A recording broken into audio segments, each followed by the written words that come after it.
wabarakatuh.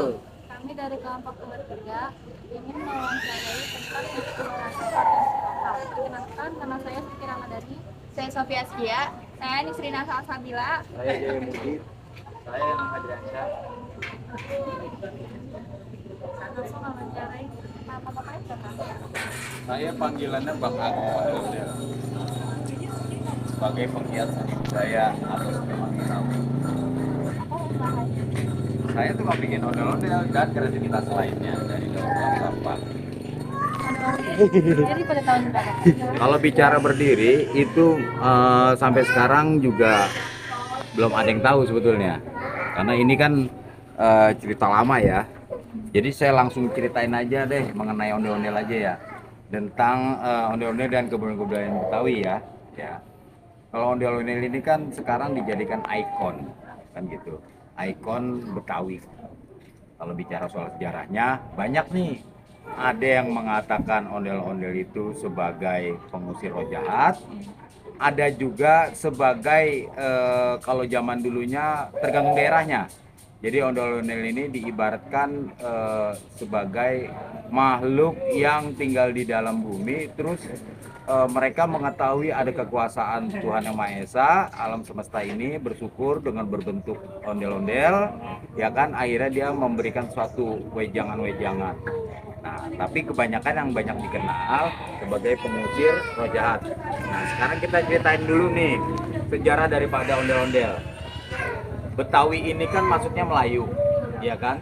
Dan ondel-ondel pun dibikin ada pakemnya, kan gitu. Pakem yang nggak boleh hilang salah satunya adalah warna merah dan warna putih. Itu pakem yang nggak boleh hilang kalau soal ondel-ondel. Nah, seharusnya kalau ondel-ondel ini untuk yang laki-laki yang mukanya merah, itu mukanya, matanya harus melotot sebetulnya. Nah, kalau yang perempuan matanya harus sipit. Kenapa? Itu harusnya sebetulnya seperti itu, ya kan? Karena apa? Di Betawi ini ada 3 unsur suku tadinya, Melayu, ada Arab, ada Cinanya.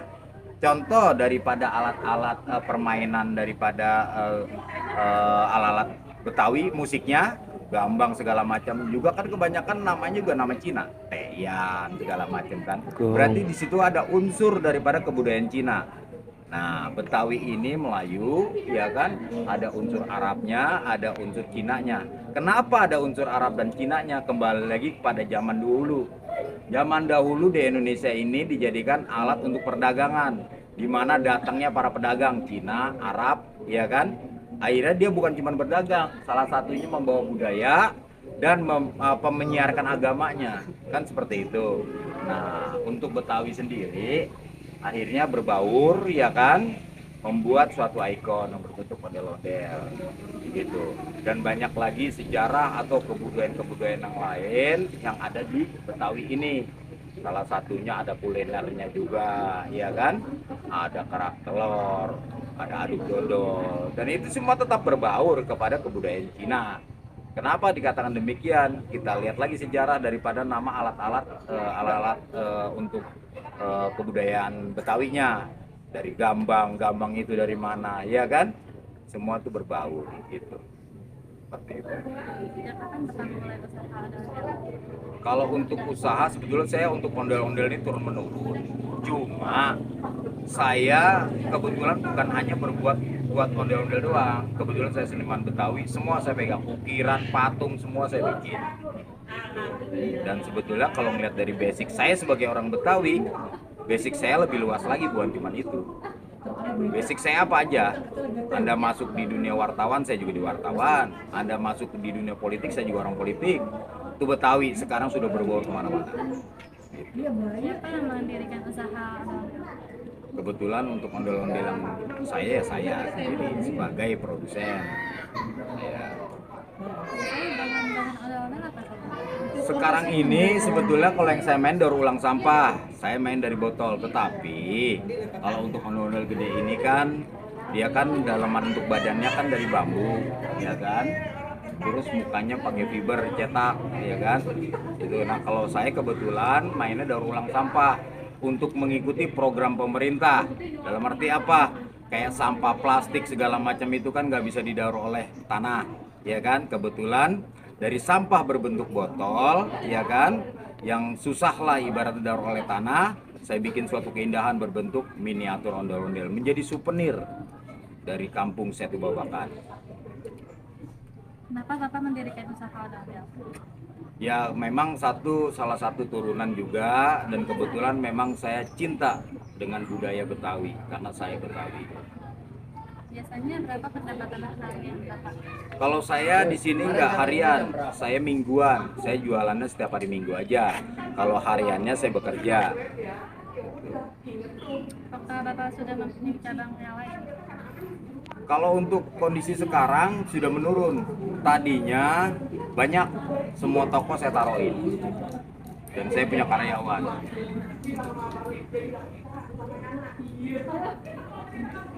Jika sudah ada, berapa cabang yang Sementara yang sudah pernah saya lakukan itu kayak Ragunan ada 6 cabang.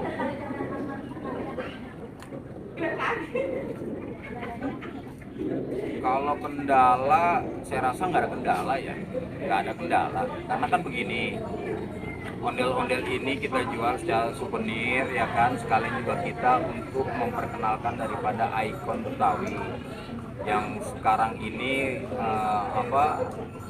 ikon Betawi ini sudah banyak yang dikenal. Dan satu lagi yang menjadi pertanyaan pemerintah, kenapa ondel-ondel dijadikan alat untuk pengamen?